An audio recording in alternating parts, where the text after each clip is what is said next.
Sanggar Cerita mempersembahkan Sabda Pandita Ratu.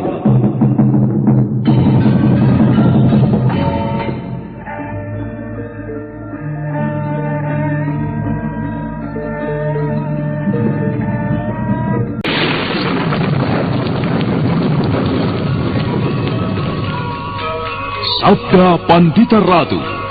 Naskah ditulis oleh Pondra Swastilangi, diolah oleh Agung Bahrodi, didukung oleh artis-artis terkemuka Ferry Fadli, Eli Ermawati, M. Abud, Ivone Rose, dan lain-lain.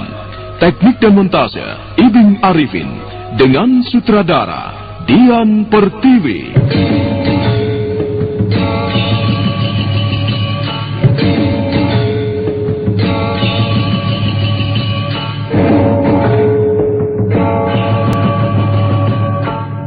Sabda Pandita Ratu kali ini menampilkan episode pertama dengan judul Tumenggung Murti Wandawa.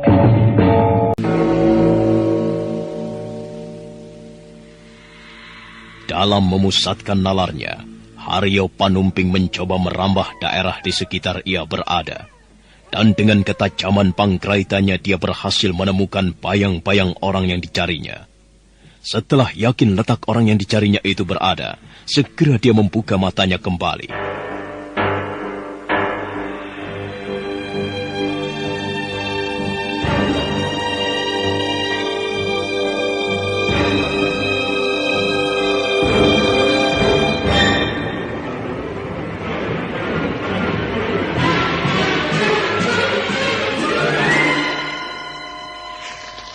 Bagaimana, Paman? Orang itu berada di sebelah sana.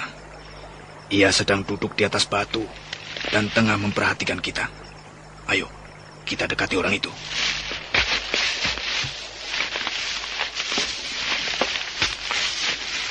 Hei, di sana.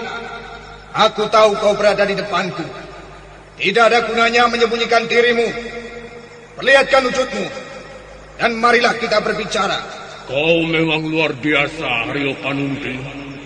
Meskipun aku bersembunyi di balik tirai aji Panglimunan, namun kau langsung bisa menebak di mana aku berada.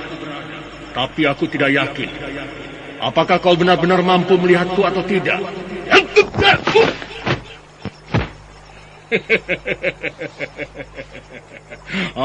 Sekarang aku di sini, Haryo Panumping. Apakah kau melihatku? Luar biasa. Aku mendengar suara orang itu. Tapi aku tidak melihat orangnya. Siapakah orang itu? Jika ia masih dalam lingkungan keluarga perguruan pesanggaran, mengapa aku tidak mengenali suaranya? Bagaimana, Haryo Panumping? Nampaknya kau sedang kebingungan. Haryo Panumping diam tidak menjawab. Namun dengan diam-diam sebilah pisau kecil telah jatuh dari lengan baju panjangnya, langsung berada dalam genggamannya. Luar biasa. Kau telah membuat aku bingung, Kisanak. Dan ini satu lagi. Setan alas. Terima kasih, Kisanak. Akhirnya kau bersedia untuk menampakkan diri. Tetapi mengapa kau masih harus menyembunyikan wajahmu di balik topeng macam itu? Luar biasa.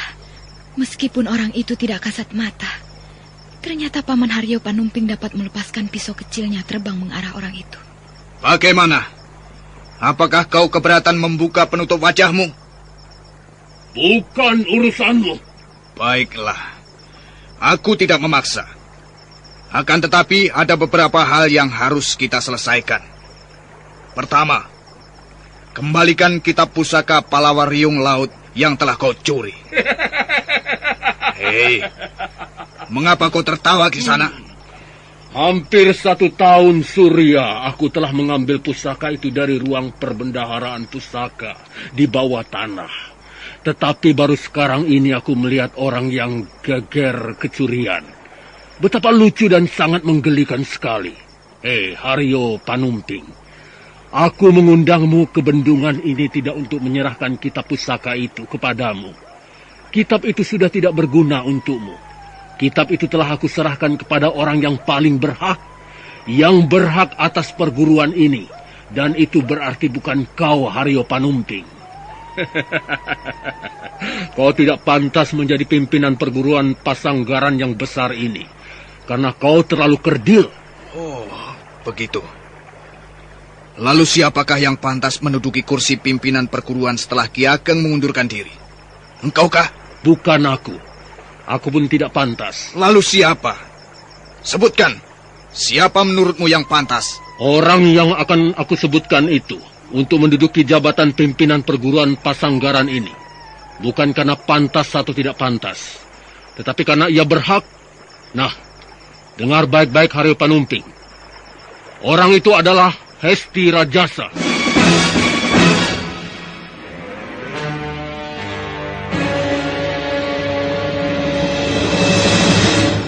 Hesti Rajasa. Siapakah orang itu? Selama ini, nama itu belum pernah aku dengar. Kau pasti belum pernah mendengarnya, Ken Siwi. Karena persoalan ini adalah persoalan yang menyangkut sebuah peristiwa jauh sebelum kau lahir ke dunia ini. Oh, jadi kau berdiri di belakang orang-orang yang tidak pantas lagi disebut di perguruan Pasanggaran. Karena perbuatan cela yang pernah dibuatnya. Nah, buka kedokmu itu ke sana. Aku ingin tahu siapa kau sebenarnya. Oh, tidak ada gunanya, Haryo Panumping. Janganlah kau bermimpi menjadi pucuk pimpinan perguruan. Karena seorang anak muda yang paling berhak menduduki jabatan itu saat ini tengah menggembleng diri di kawah Candra di Muka, di Kahyangan sana. Untuk kelak pada saatnya nanti akan datang mengambil haknya yang telah dicuri oleh Ki Ageng Pasanggaran. Ken Siwi, menepilah. Biar aku hajar orang yang tidak tahu diri ini. Tunggu, Panumping. Ayah!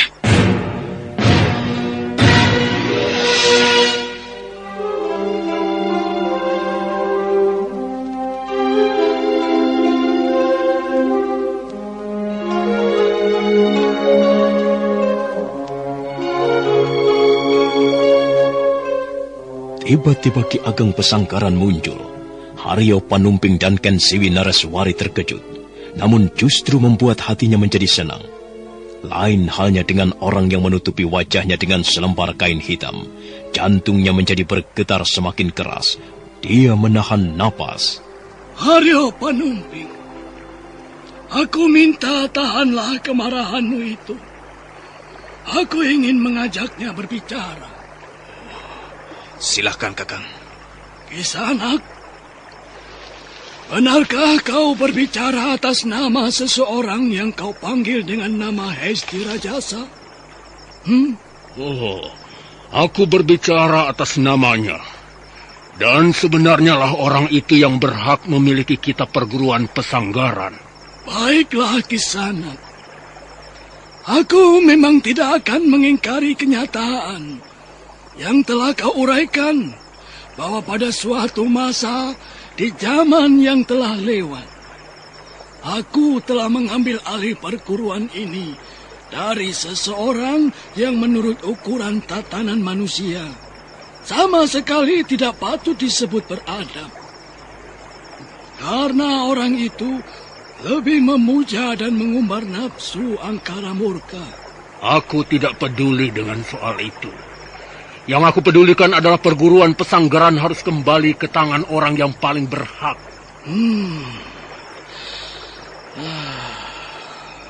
Baiklah, segala sesuatunya terpulang kepada seluruh murid dan para cantrik.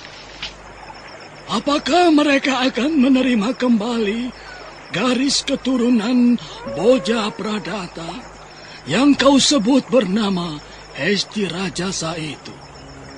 Mahesa Branjangan, apakah kau tidak bisa mengenali orang ini? Tidak, Ayah. Perhatikanlah dengan seksama. Kau belum mengenalinya juga, Mahesa Branjangan? Belum, Ayah. Bagaimana denganmu, Ken Siwi? Apakah kau juga mengalami kesulitan untuk mengenalinya? Aku tidak bisa mengenalinya, Ayah. Kalau kau Haryo Panumping... Aku telah mengenalinya, Kakang. Tetapi sungguh aku tidak percaya kalau ia ternyata seorang manusia berbulu harimau.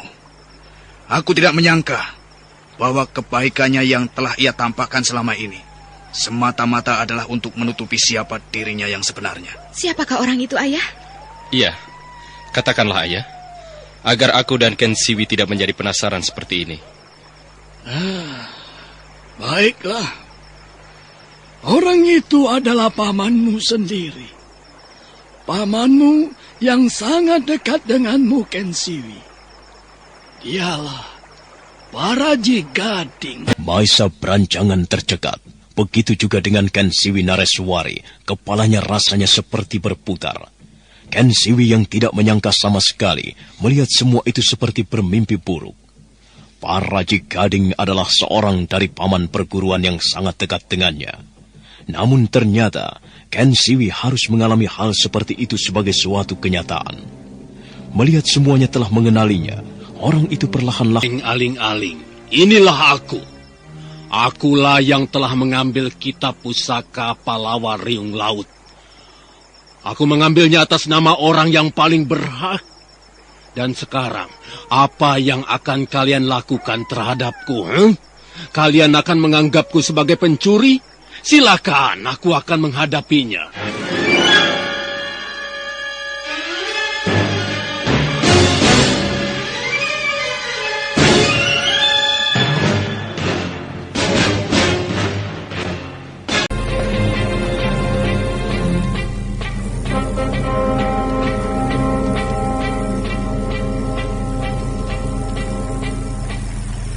Apa jawabmu, Kanigara? Baik.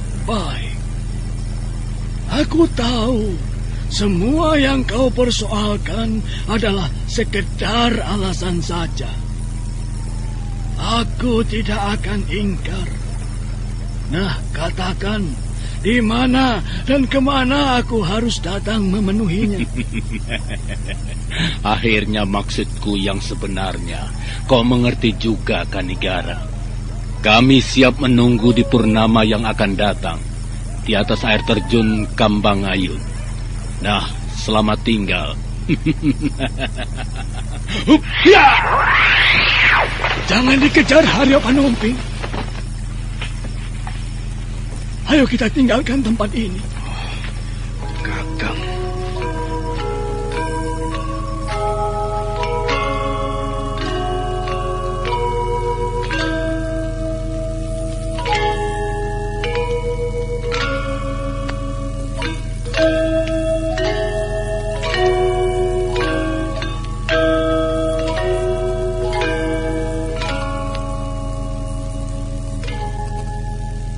Tanpa ada yang berbicara, mereka segera meninggalkan tempat itu. Pada waktu yang bersamaan di tempat lain yang tidak begitu jauh dari tempat mereka, Kameswara terbengong-bengong mengalami peristiwa yang baru saja berlalu.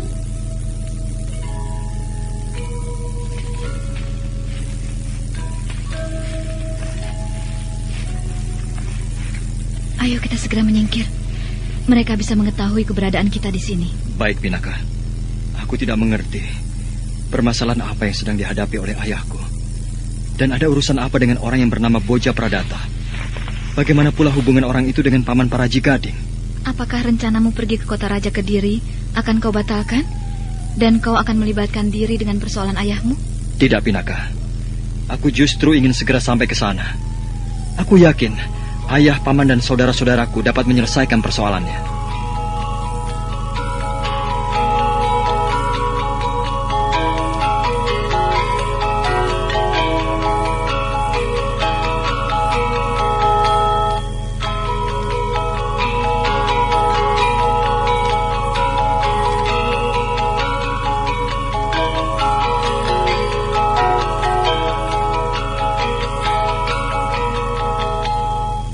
Seiring garis kodrat, seirama kehendak alam, apa yang sudah ditulis dan yang diinginkan oleh Sang Pencipta alam, Pencipta bumi dan langit beserta segala isinya, yang terjadi akan terjadi.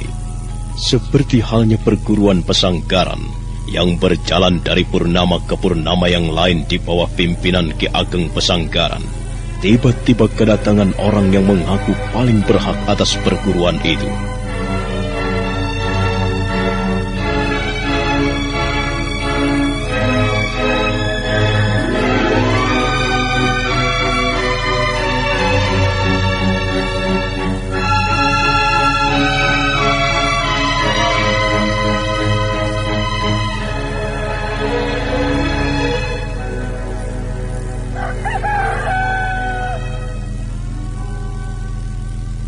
Sementara itu Ki Ageng Pesanggaran bersama adiknya yang bernama Haryo Panumping duduk di pendopo sambil menikmati wedang jahe yang disediakan oleh para cantri.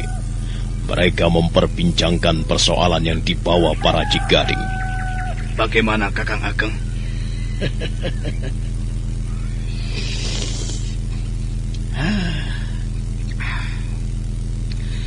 Sebut namaku yang sebenarnya, Haryo Panumping. Oh iya, baik Kakang Kanigara. Bagus. Meskipun nama itu terasa janggal karena sudah terlalu lama tidak digunakan, namun sangat menyenangkan dan enak didengarnya.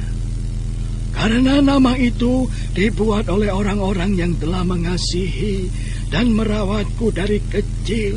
Sejak aku bayi, aku harus pergi. Mumpung hari masih pagi, seperti permohonanku semula kepadamu, pimpinlah perguruan ini. Pimpinlah dengan baik, seperti halnya kau memimpin dirimu sendiri. Baiklah, kalau memang tugas itu tidak dapat Kakang berikan kepada orang lain, aku akan menjaga amanat itu dengan sebaik-baiknya, Kakang. Haryo Panumping. Iya, Kakang. Terimalah tongkat ini.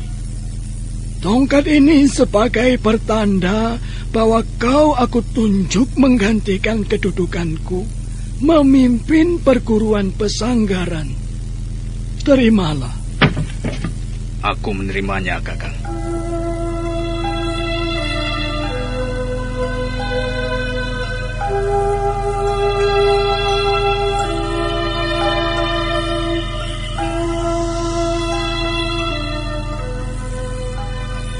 Haryo Panumping segera berjongkok dengan tangan ditengadahkan ke atas. Kemudian diterimanya tongkat kepemimpinan itu. Suasana hening dan sangat hikmat. Perasaan lelaki yang cukup tua itu bergetar mendapat kepercayaan yang sedemikian besarnya dari Ki Ageng.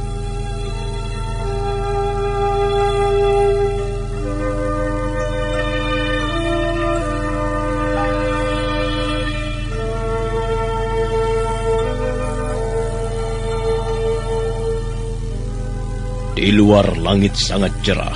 Sang matahari yang bertengger dari arah timur memancarkan sinarnya menembus mega-mega yang berarak. Pantulan sinar yang berwarna merah menerangi dan menghangatkan tubuh Ki Ageng yang melangkah keluar. Tubuh lelaki tua itu menuruni pendopo dengan perlahan-lahan. Di belakangnya Haryo Panumping mengikuti untuk melepas kepergiannya dengan perasaan haru.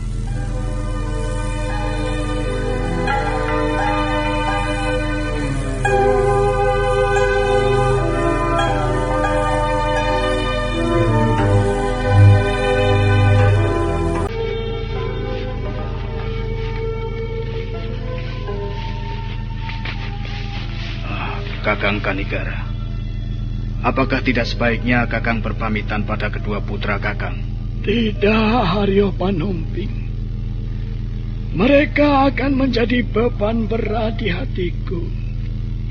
Biarlah mereka mengetahui kepergianku setelah aku sudah meninggalkan tempat ini. Baiklah, aku akan menyampaikannya, Kakang.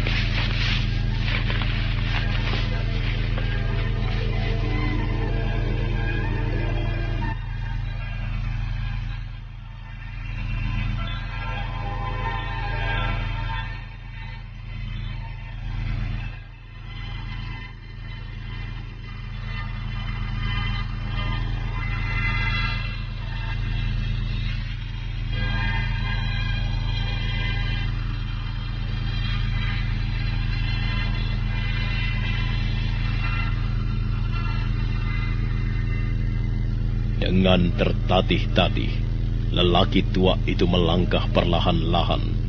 Tanpa menoleh, pandangannya lurus ke depan. Udara pagi hari itu begitu cerahnya. Ki Ageng Pesanggaran yang bernama asli Kanigara menghirup udara pagi yang bersih, sebersih wajahnya yang sudah keriput. Kira-kira 50 tombak jauhnya dari padepokan, lelaki tua itu teringat pada anak-anaknya yang selama ini diasuhnya. Satu persatu wajah-wajah mereka hadir dalam ingatannya. Rasa harunya timbul, tidak terasa matanya basah. Lelaki tua itu menitikkan air mata.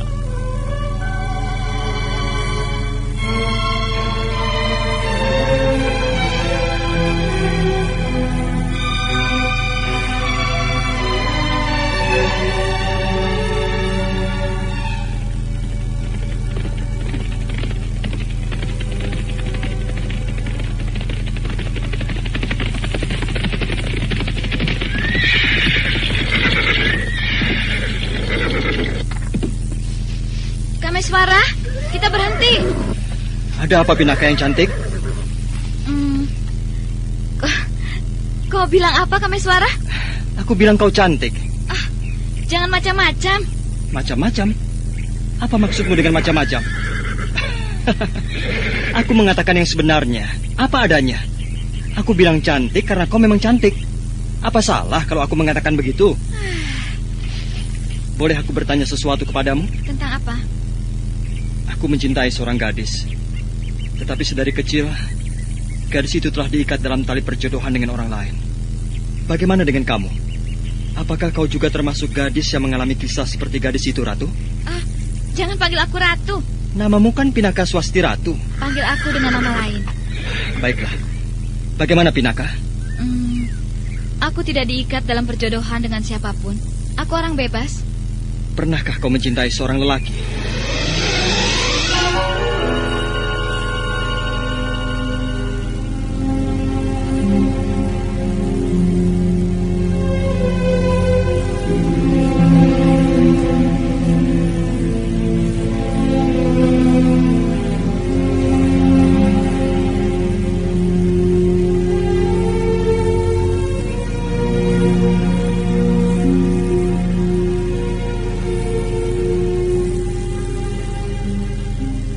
Ternyata pertanyaan Kameswara membuat Pinaka Swasti Ratu terusik hatinya, seolah ada sesuatu yang langsung menusuk perasaannya. Ngapa kau termenung, Pinaka? Tidak, Kameswara. Baiklah, aku akan ceritakan tentang sesuatu kepadamu. Ceritaku ini semata-mata karena aku merasa sangat berat menahan beban yang mengendap dalam kalbuku yang paling dalam. Tetapi ingat, aku sangat mencintainya. Dan aku menginginkan lelaki itu menjadi suamiku. Kau boleh mengatakan aku ini manusia yang tidak wajar karena berkeinginan aneh. Mengapa kau katakan aneh? Bukankah seorang wanita mencintai seorang lelaki itu sesuatu yang wajar? Lelaki yang aku angan-angankan menjadi suamiku dan menjadi ayah dari anak-anakku yang akan aku lahirkan adalah ayahku. Apakah aku tidak salah dengar? Ayahmu kau angankan jadi suamimu? Benar, Kameswara. Apakah kau sadari bahwa hal yang kau inginkan itu sangat keliru dan aib sekali? Justru itulah yang telah membuat aku menjadi tersiksa. Tetapi aku mempunyai alasan untuk mencintai ayahku sendiri.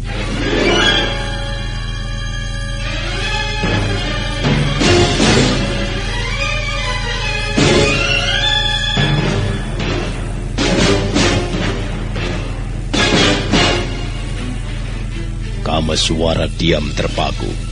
Apa yang telah didengarnya sangat mengejutkannya dan terasa aneh, karena Kameswara tidak pernah membayangkan peristiwa itu akan terjadi dalam kehidupan ini, apalagi dialami oleh Pinaka Swasti Ratu.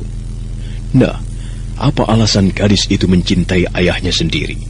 Saudara pendengar, untuk mengetahuinya, silakan menunggu kelanjutan kisahnya dalam seri berikutnya. Sampai jumpa.